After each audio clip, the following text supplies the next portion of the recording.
사도행전 13장 38절 39절입니다. 그러므로 동포 여러분, 바로 이 예수로 말미암아 여러분에게 제 용서가 선포된다는 것을 알아야 합니다. 여러분이 모세의 율법으로는 의롭게 될 수 없던 그 모든 일에서 풀려납니다. 믿는 사람은 누구나 다 예수 안에서 의롭게 됩니다. 아멘.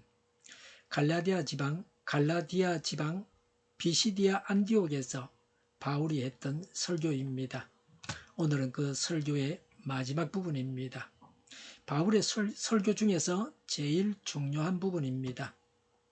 39절에 그러므로 동포 여러분, 바로 이 예수로 말미암아 여러분에게 제 용서가 선포된다는 것을 알아야 합니다. 라고 했습니다. 37절까지 예수님께서 부활하셨다고 말하고 38절에서 그러므로 예수님께서 죄를 사하신다고 전합니다. 우리 죄가 용서받은 것을 확인할 수 있는 사실은 예수님의 부활입니다. 예수님께서 부활하셔서 예수님의 대속 사역이 영원한 효력을 지니게 되었습니다. 예수님께서 부활하셔서 우리의 죄가 용서받은 것이 분명해졌습니다. 바울은 모든 사람이 예수님으로 말미암아 죄 사함을 얻어야 한다고 말합니다. 예수님을 통해서 죄 사함을 받기 전에는 하나님과 인간은 화목할 수 없습니다. 예수 그리스도로 말미암아 우리는 아무 값도 지불하지 않았습니다. 그러나 예수님을 믿음으로 의인이 되었습니다. 죄 사함과 구원을 받았습니다. 죄 사함이 구원입니다. 죄를 용서받고 의인이 되어 구원받았습니다. 구원은 문제 해결, 어려움에서 해방된다는 뜻도 있습니다. 가장 근본적이고 핵심적인 구원은 죄에서 용서를 받아서 영생 얻는 것입니다. 천국을 소유하고 하나님의 자녀가 되는 것입니다. 이제는 무한하신 하나님이 나를 통하여 사심으로 구원하신 하나님을 경험하는 것이 영생입니다. 시간적으로는 무한히 사는 생명이 영생입니다. 예수님을 믿음으로만 구원을 받습니다. 다른 종교에서 구원을 말하고 극락을 말할지라도 예수 믿는 자가 받는 구원과는 다릅니다. 예수님을 믿는 자는 십자가를 믿음으로 죄를 용서받고 예수님과 같이 부활하게 됩니다. 이것이 구원입니다. 병자가 낫고 기적을 행하는 것이 복음을 전하기 위해 중요합니다. 그러나 가장 중요한 것은 죄사함입니다. 우리가 전해야 할 전도의 내용은 예수님을 믿음으로 죄를 용서받는 것입니다. 죄를 용서받았습니까? 사죄의 체험이 있으십니까?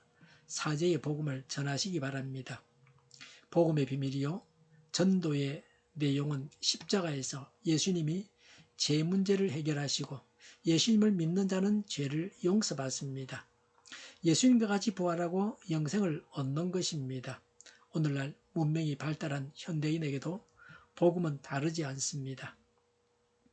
예수님으로 말미암아 구원 받는 것 외에는 길이 없습니다. 예수님께서 부활하신 능력으로 지금도 우리의 문제를 해결하시기 원합니다. 해결하기를 원하십니다. 예수님께서 부활하신 능력으로 지금도 우리의 문제를 해결하기 원합니다. 이 크신 하나님의 은혜가 정말 기쁘고 감사하지 않습니까? 받은 은총에 합당한 삶을 살아야 합니다. 39절에 여러분이 모세의 율법으로는 의롭게 될 수 없던 그 모든 일에서 풀려납니다. 믿는 사람은 누구나 다 예수 안에서 의롭게 됩니다. 라고 했습니다. 모세의 율법은 인간으로 하여금 하나님께서 요구하신 의를 온전히 이룰 수 없다는 사실을 깨닫게 합니다. 모세가 받은 율법으로는 죄를 알 뿐입니다. 의롭다고 인정받는 길은 율법이 아니라 예수님을 믿는 것입니다. 예수님께서 십자가에서 나의 죄와 우리의 죄를 대신하여 돌아가셨습니다. 그리고 부활하셔서 죄를 온전히 해결하신 것을 믿는 것입니다. 모세의 율법이 구원을 주는 것은 결코 아닙니다. 모세의 율법에는 죄의 용서에 대한 보장이 전혀 없습니다. 율법 중에 하나만 범해도 하나님의 진노를 받아야 합니다. 스윈노고 말하기를 율법은 정의의 법정이지만 복음은 은총의 면류관이다 라고 했습니다. 예수님은 하나님과 인간 사이의 중보자이십니다. 예수님은 율법이 보장해주지 못하는 죄의 용서를 보장해줍니다. 사람이 율법을 행함으로 구원을 얻는 것이 아닙니다. 오직 예수 그리스도를 믿음으로 의롭다 칭함을 받아 구원에 이르게 되는 길을 열어놓으셨습니다. 이런 바울의 설교는 비시디아 안디옥에 있던 유대인과 이방인들이 전혀 들어보지 못한 새로운 설교였습니다. 그들에게 매우 큰 충격을 줬습니다. 복음은 율법보다 우월하고 완전한 능력입니다. 성도는 믿음으로 살아가야 합니다. 주 예수 그리스도를 믿지 않으면 칠흑같이 어둡습니다. 소망이 없습니다. 사람이 구원받지 못합니다. 그래서 실망하고 좌절할 수밖에 없습니다. 하나님께서 해결하신다는 믿음으로 나아가시기 바랍니다. 오늘날 마귀는 예수님만 구원자라고 하면 종교차별이라고 하면서 국가법을 어겼다고 합니다. 이런 마귀를 확실하게 잡아서 죽여야 합니다. 하나님을 대적하는 악법입니다. 기독교 국가에서 이런 마귀들이 설치고 있습니다. 기독교의 심장부가 이런 악마의 소굴이 되었습니다. 반성경적인 것을 바른 것이라고 우기는 악인들이 양의 탈을 쓰고 있습니다. 자기들이 정의라고 합니다. 이들은 하나님의 길에서 벗어나서 망해 가는 줄도 모르고 있습니다. 성령 하나님께서 우리에게 하시는 말씀에 귀를 기울여야 합니다. 말세에 구원받을 자를 구원해야 합니다. 악인은 회개하고 돌아와야 합니다.